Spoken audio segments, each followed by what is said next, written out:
Good morning, Packers fans. Welcome to your Packers Daily Chat on the Cheesehead TV social channels. And, of course, a special shout-out to Brewers fans everywhere. Baseball finally getting its shit together. We have an opening day scheduled April 14th in Milwaukee. What a glorious time to be alive and be a Brewers fan and turn the page on a football season that left us heartbroken and despondent. Now we can look forward to summer and just lazily meandering through the offseason. That's what I love to do at baseball games. Just chill. Good morning, everybody in the comment section. I hope you're all doing well. The Packers, obviously, hard at work behind the scenes, trying to figure out what the hell they're going to do when it comes to the salary cap. Lots of teams starting to make moves as far as releasing guys, putting guys on the trading block. All quiet on the Packers front, though. I would suspect we'll get some activity either late today or throughout the weekend. Clearly, things will have to pick up prior to Wednesday morning next week. But in the meantime, not a lot of activity at 1265 Lombardi that we are privy to, but have to think moves are coming sooner rather than later. What's up, everybody? Hope everyone's doing well. Robin, good morning. Hope everything's great across the pond. You and yours are doing well. Dennis, you're always here bright and early. Thanks for joining me, buddy. Ed, starting us off with a super chat. What's up, Ed? Bears fan made me cry Tuesday. Told me what Denver gave up for Russell Wilson. Really hope I'm proved wrong and thinking re-signing Aaron Rodgers is a bad idea. It's the way they're going to go. They want to chase that second championship ring with Aaron Rodgers at the helm. All we can do is get on board as Packers fans at this point. I hear you, though, man. I hear you. Judy, thanks for the super chat. Lots of interesting linebacker cuts recently. If we can't get Campbell, will the Pack come calling for any? And what name is Olive's dog going to be? The dog name will be revealed. The dog will be revealed. That will all happen over the course of the offseason. As far as linebackers, yeah, there seems to be a glut suddenly available. I still think they're going to get Campbell done. We never really know until the moment of. But will they come calling? I don't think they're going to run out and sign somebody. I mean, one of the reasons they would allow Campbell to walk is because of salary cap issues. And you got to think you're not going to turn around and then sign someone else to a deal for a significant amount of money. And that's usually what happens in these early flushes of free agency or cuts even before the start of the new league year when guys are trying to latch on to a team prior to the start of free agency. I think the Packers will sit back and let the market settle. And then if there are guys out there who, much like Campbell last year, who are out there well past the kind of first stupid money phases of free agency, still on the street, looking for a deal, looking for a home, then the Packers will probably pick that over. But I don't suspect that they'll bring anyone in anytime soon. I would be very surprised if that was their MO, especially at that position this offseason. Mark, thank you for the super chat.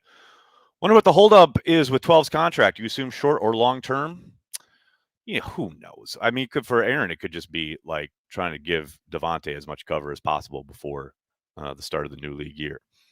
I mean, it might be a logistical thing. Maybe he wants to be in there with so-and-so or such and such and sign the actual contract in Lambeau Field. I mean, there's a million different things it could be. I'm trying not to get too hung up on it.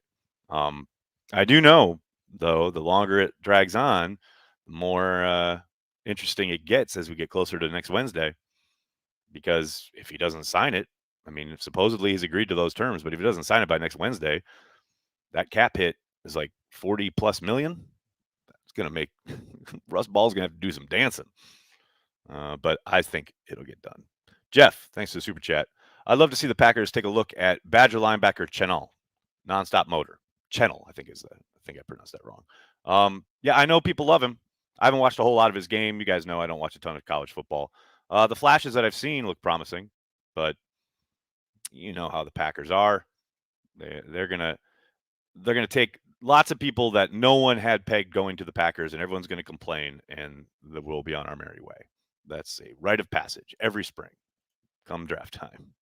John, thanks for the super chat. 2 words, Jakeem Grant. Now that I put out there yesterday, I would love to find a way for Brian to find a way to steal that dude. I mean, not just because he took that one back 97 yards in Lambeau when I was there. I talk about an electric guy and a guy who would 1 billion% change the entire face of their special teams as a returner. I got to think he's going to have a bunch of interest on the open market, though, if he is allowed to hit it. And I can't imagine the Packers competing financially. However, it would be a declaration of we are not going to accept mediocrity on special teams anymore if they did make trying to sign him a priority. That is for damn sure. He's an exciting player. There is no doubt about it. Who knows? Maybe he even is able to give you something from scrimmage. And I know that's at this point, the Packers shouldn't be worried about that. I think if they can find an electric, game altering returner, they should probably try to make that move. But again, this is dependent on him even hitting the market. Who knows if that happens? Adam, thanks for the super chat. If we can't keep MVS, what about signing a guy like Zay Jones or a cheap wide receiver to fill out the room and kick return? We're just talking about returns, Adam. Yeah, I'm going to probably have the same answer on all the free agent questions. I really don't see them throwing money around early. But if somebody like Jones is out there for a while and looking for a deal and looking to maybe latch on and chase a ring with Aaron Rodgers, then yeah, 100%. But I just wouldn't expect, and now you never know. Who knows? I mean, we might wake up on the first day of the tampering period, the legal tampering period, and maybe Brian has made a ton of phone calls, but I suspect they are going to be very quiet early. And I think most of the names, most of the guys we recognize and potentially want on the Packers are going to be long gone. I think the silly money is going to flow. There are lots of teams with plenty of cap room. So, I mean, I'm with you. I'd love it. But again, you're just going to have to be patient this year when it comes to free agency. Michael, thank you for the super chat. They're trying to fit Rodgers' request that the team pay for his golf cart gas under the salary cap. It's always something, right? Always something. Are Adams and Jordy the same type of wide receiver? Thought Jordy was better. Can you compare them? Ooh, that's an interesting question, Andrew. I don't think Jordy was better. I think Adams is a cut above Jordy Nelson. I think Jordy was amazing. Probably a little bit more muscular receiver. I think the back shoulder, obviously, connection with Rodgers and Nelson and Adams is strong equally for both. But to me, I think Adams is just a better overall route runner, definitely better at the line of scrimmage, getting off press, and better with the ball in his hand afterwards. I mean, Jordy knew angles really well, and he knew how to set guys up. And one of his patented moves was at the top of his route to get a little bit of separation. He would extend that arm out a little bit, and you'd see cornerbacks complain about it. And Devontae does a little bit of that, but he doesn't need to more often than not. More often than not, he's just turning guys around at the top of the route. They're both excellent talents. Don't get it twisted. But to me, Adams is the better receiver. And I think some of that can be played out. I mean, it's not a apples to apples comparison, but some of that can be you can look at how when Rodgers went down that year and Hundley had to take over, Adams didn't miss a beat.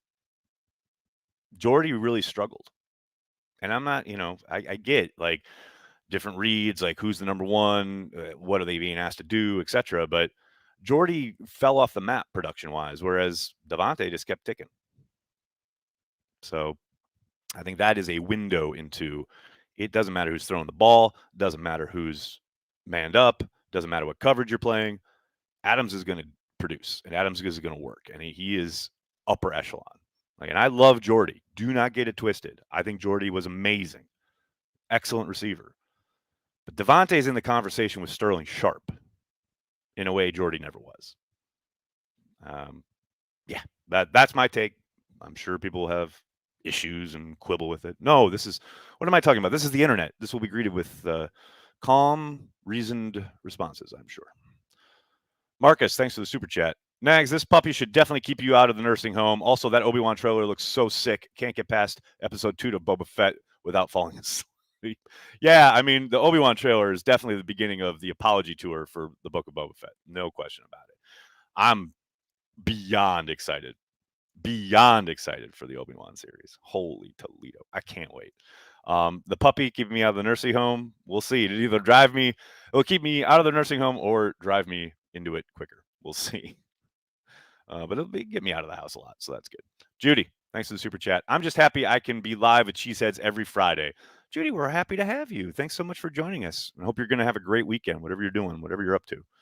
Steve, thanks for the super chat. Morning, Nags. Thanks for doing this. First time my wife, a native of Oshkosh, now living in New York City, has watched the live stream with me. Well, hello, wife of Steve. Hope you're doing well, and hope you're enjoying. It's a beautiful sunny day here in New York. Hope you guys are going to have a great weekend doing whatever you're doing. Thanks for joining us here live at Cheesehead TV. Really appreciate it. Hope you're doing well, Steve. Thanks for the super chat. Walter, good morning. Thanks for the super chat. Who on the market, trade, or free agency will Rodgers trust? This is an excellent question and something that always kind of gets forgotten about or dismissed or, I guess, minimized whenever people are talking about bringing in free agents, especially pass catchers. I mean, go back to when Jimmy Graham was signed, right? And everyone, like Aaron and Jimmy, they'd wanted to play together for so long. Jimmy was coming off a year where he had 12 touchdowns. We thought, oh boy, he's just going to light it up. And then the guy barely threw to him, especially in the red zone, which is where he had made his hay the year before in Seattle. You know, he threw a few jump balls, but for the most part, like he was not targeted a whole hell of a lot, you know. And then they kind of started to pick up the second year, but it's like this idea that it's Madden and you just put someone in at wide receiver 2 and on you go. It's like MVS had it down pat when he spoke with Ty Dunn. I think it was last offseason at Go Long, where he was talking about how people don't understand what it takes to work in this offense as a receiver and all the things you're asked to do at the line of scrimmage in regards to reading coverages, the adjustments at the line, the things that Aaron does as far as hand signals, what you're looking at, and how you got to be looking at the same thing he's looking at and know exactly what he means when he does this thing, like within seconds, nanoseconds. Like that doesn't just happen. So, yeah, Walter, I'm with you, man. It's definitely something that kind of gets forgotten about, but it's insanely important. That's why when teams, get together in the offseason, they're doing all their work and blah, blah, blah, blah. That's when you build all that. And that's why it was so interesting last year when Aaron missed all that work, right? And the receivers, I think 3 or 4 of them stayed away, and then they dropped in training camp and picked up. And because most of them had all worked together for years. Like you bring a guy in this year, he A, better be there at the start, and B, he's got to work his ass off to get on the same page as Aaron Rodgers, or else he ain't going to see the football. It's just not going to happen. Cameron, thanks for the super chat. Weren't the Colts team Green Bay was worried about taking Love in the draft? With Wentz gone, I could see them calling Goot. I'd keep Love, but for a second? Question mark. Yes, the Colts were the team that was supposedly in on Love. Now, I know they have pushed back on that through Ian Rappaport. Or I'm sorry, sources have pushed back on that. But, I think the truth is probably somewhere in the middle. I think they were interested, but, this idea that they were incredibly disappointed that they didn't get Love or something. I don't know how true that is. But, yeah, could the Colts call? Yeah, it's a possibility. But, I mean, a second would make it tempting. No doubt about it. But I still think he's more valuable to you as a backup, especially for the next couple of years, especially if you don't know how year to year this situation with Aaron Rodgers is going to be. I mean, that's what happened with Brett. It got to a point where it was every year, thinking about retirement. Well, I'd much rather have the guy who you drafted in the first round, who's now 2-3 years into the system. So if the guy does say, I'm going to retire, insert new quarterback, instead of drafting a guy and having to build somebody up from scratch. That's just me. But we'll see. We'll see what Brian does if that call gets made. Marshall, thanks for the super chat. Outside of Lombardi, who is your favorite Packers coach ever? Ooh, what a question. Scooter McLean. No, I'm kidding. I made that joke yesterday on Twitter. Ever? It's got to be Mike Holmgren. I mean, the job he did bringing the Packers out of Siberia, so to speak, along with Ron Wolf, obviously. Best play caller I've ever seen. I mean, hands down, not even close. And I thought he was an amazing coach. He should be in the Hall of Fame. It's stupid that he's not. And I appreciate Mike Sherman probably more than a lot of people do for the work that he did as a coach. He was obviously a terrible GM, but I thought he was an excellent coach. McCarthy will always have a soft spot in my heart because he brought us another championship, rebuilt Favre, developed Aaron Rodgers, and he was way more aggressive than people give him credit for. It was a lot of fun. And, of course, Matt LaFleur is awesome, but got to go with Mike Holmgren. Not to dismiss, the legend that is Lindy Infante. I talked with Larry McCarron on the Shameless podcast this week about Bart Starr and his coaching tenure and how Bart is remembered as such a, quote, bad coach. But I thought, and Larry agreed, that towards the end of Bart's career as a coach, he was finally getting it. And you got to remember, he was hired with zero coaching experience. And he was handed the keys of the Green Bay Packers. And yeah, he was an icon, a legend, whatever, but he'd never been a coach on any level before. And then he was the head coach of an NFL team. So it took a few years and could never really get over the hump. But I thought towards the end, his last 2 or 3 years, he was really, especially his last 2 years, he was really starting to figure it out as a coach. But by that point, he'd been there so long and they'd never won anything. And you understand why they moved on. But yeah, overall, I got to go with Holmgren. And I know it's probably a chalk answer, but he was amazing. He was absolutely amazing. That was my 2 cents on that. Jason, thanks for the super chat. In your opinion, who is a better pass rusher, Bryce Paup, Tim Harris, or KGB? Ooh, that's a good question. Man, you guys are bringing the heat this morning. Pure pass rusher, I'd probably go with Bryce Paup. KGB had volume, no doubt about it. He was talented. Tim Harris was a wild man. I love Tim Harris, but as a pure pass rusher, not overall player, because that I would probably give to Tim Harris, but as a pure pass rusher, I'd probably go Bryce Paup. He was fun to watch. Fred, thanks for the super chat. The real question is if you'll accept anything less than a 4.440 when you draft Sir Complicated puppy. Sir Complicated. That's outstanding. Fred, thanks. I needed that this morning. That's so good. Craig, thanks for watching on Facebook. Sorry I missed you in Indy. I live there, but happen to be out of town. Oh, man, I'm sorry. That sucks. Do you have a favorite restaurant here? Well, I mean, I pretty much live at Prime 47 while I'm there in the evenings because that's where everybody hangs. It's either there or the JW. But I was staying at the JW, so I thought best to get out. Yeah, I like Prime a lot. I don't know, like some of it, it's weird how much the downtown has changed. I guess it's not weird because it's kind of everywhere, right? But since the pandemic hit, it's the first time I've been back, and so many places closed down. It's really sad to see. I mean, it's no doubt. I mean, New York's the same. There are tons of closed storefronts in Midtown. Yeah, I like Prime. I like their steak is great. Can't beat it. And the service is great. The people are great. So that would probably be my answer. What else we got here, folks? Adam, thank you for the super chat. Pick your pair: Devontae, Antonio Freeman, or Sharp and Jordy. Oh, man, why you see, you guys? You just do this to try and get me into trouble with people. I know what you're doing. God, that's tough. Probably Sharp and Jordy. I love me some Devontae and Freeman though, but Sharp and Jordy would probably be the choice there. Nicholas, thanks for the super chat. Rodgers did trust Jimmy. Jimmy didn't deliver. We're going to agree to disagree on that one. I mean, there were a few drops along the way. There's no doubt about it. But comparative to how he feeds people he quote unquote trusts, not so sure I agree with your police work there, Nicholas. A man has no name. Thanks to the super chat. The cleanse of 14 days of watching Packers special teams cut up, which is worse, or 14 days of watching. I see what you're saying here. I'll take the special teams cut ups, man. That cleanse, no chance. That cleanse Rodgers did, man. I tell you what, no thanks. I choose life. I choose Packers special teams cut up. Devin Funchess? Question mark? Jason, that's an interesting question. No, that ain't happening. That ship has sailed. Pat, thank you for the super chat. I'll always respect Sherman for the Warren Sapp incident alone. Here's what I loved about Mike Sherman, right? And I will always appreciate about Mike Sherman. And this is a perfect illustration. He loved being the head coach of the Green Bay Packers, and he appreciated what that meant.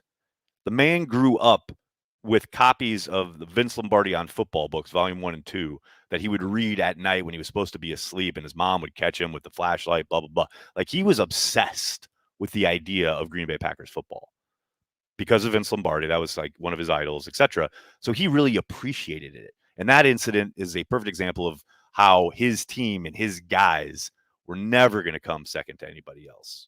Like, he was always going to stick up for them. And the fact that he went after Warren Sapp for that cheap ass bullshit hit on Chad Clifton is, I mean, that alone should endear him to Packers fans forever. But I'm with you, Pat. I respect the hell out of him. He really cared Now, again, he got hamstrung because Wolf retired and they gave him the GM job, and he was nowhere near ready for it. Probably never would have been, never should have been a general manager, and that killed him, you know. But man, yeah, he loved being a Packer, no doubt about it. Marshall, thank you for the super chat. Chance that Merciless returns on the cheap? I think there's a decent chance for that, Marshall. I really do. Clearly his tenure was so short because of the triceps injury, but I think he was effective in the role that they put him in. I think he enjoyed it from the little bits of information that I have and that we can gather. But yeah, I think it makes sense for both sides. Now, who knows? Maybe he wants to hit the market. Maybe he does hit the market and finds somebody willing to offer him a bunch of cash. It happens.